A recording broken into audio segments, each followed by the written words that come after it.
Welcome back to my channel. So we are going to learn how to draft a basic bodice pattern. This is very important as it will be needed for most of your tailoring projects. So we are going to start with our neckline. And so for your neckline, for a standard adult size, we typically go for about 3 inches for the width. Now depth differs based on the style you are going for. And so if I mark 3 inches here for the width, that 3 inches also depends on the style you're going for, but for general style you start with 3 inches, then adjust based on the style you're going for. And so depending on if you want a deep neck cut, it's going to be deeper than 3 for the front, but for the back it is typically higher because it covers majority of your neck.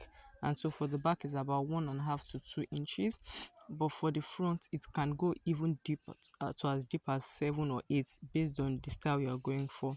And so I've made out the curve for the neckline. I then proceed to my shoulder measurements, which is my shoulder divided by 2.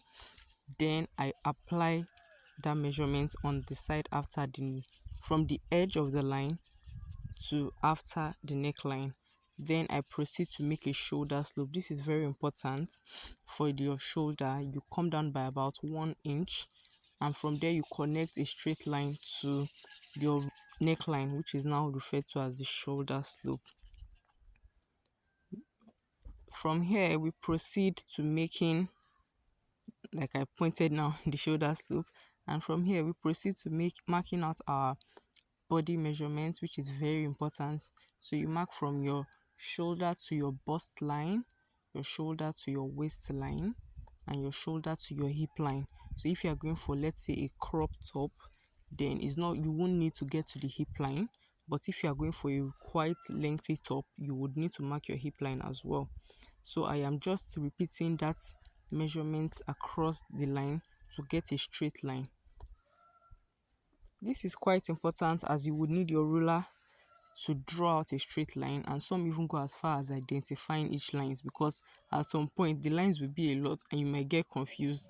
So you'll be able to mark out, oh, your chest line, your bust line, your waistline, your hip line, and the likes. Now you can identify it if you want to, but generally to get your chest line you would need to go up about 2 inches from your bust line. This chest line is important as it will be used to mark out your armhole. So that chest line is just go about 2 inches above your bust line, and then you're good to go, and then you mark out a straight line. So what you then do now is connect a straight line from the shoulder slope that we marked, the end of the shoulder measurement, to the chest line. Is that line we use to get our armhole, as I stated earlier. So once done with marking out that line, for the front pattern, you would need to mark the middle of that line. So if the line is 6, you make a point at 3 inches, but you need to get the middle of that line, because at that particular line you will go in by half an inch. So once you go in by half an inch, I'm using this general pointer, this general drafting as a guideline, but you would use yours based on your body measurements. So what I'm doing now is on that chest line, I'm marking out my bust measurements divided by 4 plus my sewing allowance, and then I'm using my free hand to connect it to the middle and then to my shoulder slope. Okay, so let me say that again. I'm connecting the shoulder slope to the middle and then to the chest line. So what I'm doing is on that chest line, I'm marking out my bust measurements divided by 4 plus sewing allowance. So I'll mark that exact bust measurements plus sewing allowance on the bust line. So what I'm doing now is putting my nipple to nipple measurements. So if your nipple to nipple measurement is, let's say, 8, once you divide that into 2, you get 4. And so you mark that from the middle of your drafting paper as I've done, and then you draw a straight line. Once you draw a straight line, that is what you can use for your darts. And so on the waist, what I'm doing here now exactly is coming down by just half an inch from the bust line, but on that waist you will mark out half inch from both sides of the line, or but generally it's typically half an inch, and then you will connect it to the upper line. Some can go exactly to the bust line, some can come down from the bust line, but you connect your dart to your waistline, and then you would also connect the dart back to your hip line. You might decide not to go exactly to the hip line as well. You might decide to go completely down. You might just come up a little. You can play around with it. It's just that adds shape to your style, and it gives it that cinching on the waist. So once we are done with that, you mark out your waist measurement divided by 4. Also, like I said earlier, you replicate the exact bust measurement on the bust line as you did on the chest line. And now on the waistline, you mark out your waist measurement divided by 4 plus the measurement plus the inches you took out for your darts. So let's say you took off 0.5 inches on both sides, that's 1 inch. So you add the 1 inch you took out for the dart back, and then you add your sewing allowance. Now for the hip line, you mark out your hip measurement divided by 4 plus your sewing allowance, and then you connect it from the chest line to the bust line to the hip line and then to the waistline. There you have your basic bodice pattern. So what I'm doing here is adding I'm adding the sewing allowances. So probably before I didn't add the sewing allowance, I just put the body measurement divided by 4. So now I'm just adding my sewing allowance into it now. It is very important, especially for those who plan to wear the clothes for a long period of time. It is normal for our bodies to change differently, and you can add a lot of weight and you can even lose a lot of weight depending. So it's important that in the nearest future, if your body has changed, it's still okay for you to wear this clothes. Do you understand?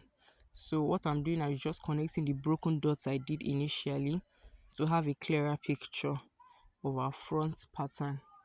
So this exactly is how you get your front pattern. So for the back pattern, the most important thing that is always different from the front pattern is the zip allowance. For those who want to include zip allowance, you typically add about 2 inches for your zip allowance. So that is a major difference between the front and the back, is the inclusion of zip allowance. So you add zip allowance from the top of the pattern to the bottom part of the pattern, and then you highlight it there, the part for the zip allowance. And so a major difference is also the armhole as well. For the front we curved in the middle. For the back, there is no need to curve in the middle. Just draw the straight line to your chest line from your shoulder slope, and then curve it from your chest line into the straight line. We do not need to make a curve in the middle. And so what I'm doing here is I am drawing out my darts as I've explained earlier in the front pattern. So you draw your darts at the back pattern, and you can go from the back. I won't call it bust line for the back pattern, but just basically drawing the dart from the up to the last part of the back pattern. And so once you've gotten that, you can proceed to then having your body measurements at the back. So you get your tape rule and you begin to include your body measurements, your bust, your waist, your hip, and you divide all of them equally by 4. And do not forget to add the dart that you took out, and also include your sewing allowance. So once you've gotten that, your waist measurement divided by 4 plus the dart you took in, you measure out the space inside that dart and you include the back, and also include your sewing allowance. So there is no need to mark out the dart allowance on the hip line, because you are not really taking anything from that, but it's majorly the waistline. And so once you've gotten that, you connect each dot, and then you have your back pattern. Thank you so much for making it this far and for watching my videos. Please kindly like, subscribe, comment and share, and let me know about what you think of my videos in the comment below. I really appreciate it. Thank you so much for watching. Bye.